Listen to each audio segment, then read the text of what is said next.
Chapitre 5, versets 1 à 20. Ils arrivèrent sur l'autre rive du lac, dans le pays des Gadaréniens. Dès que Jésus fut hors de la barque, un homme vint à sa rencontre. Il sortait des tombeaux, et il était animé par un esprit impur. Cet homme habitait dans les tombeaux, et personne ne pouvait plus l'attacher, même avec une chaîne.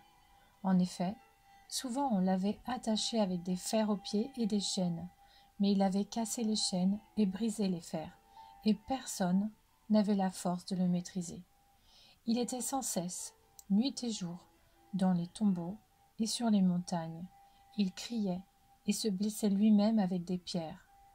Il vit Jésus de loin, accourut, se prosterna devant lui et s'écria d'une voix forte : « Que me veux-tu, Jésus, Fils du Dieu Très-Haut ? Je t'en supplie, au nom de Dieu, ne me tourmente pas. » En effet, Jésus lui disait : « Sors de cet homme, esprit impur. » Il lui demanda : « Quel est ton nom ? » ?»« Mon nom est Légion, car nous sommes nombreux, répondit-il. Et il le suppliait avec insistance de ne pas les envoyer hors du pays. Il y avait là, vers la montagne, un grand troupeau de porcs en train de chercher à manger. Tous les démons le supplièrent : « Envoie-nous dans ces porcs afin que nous entrions en eux. » Il le leur permit. Les esprits impurs sortirent de l'homme, entrèrent dans les porcs, et le troupeau se précipita du haut de la falaise dans le lac.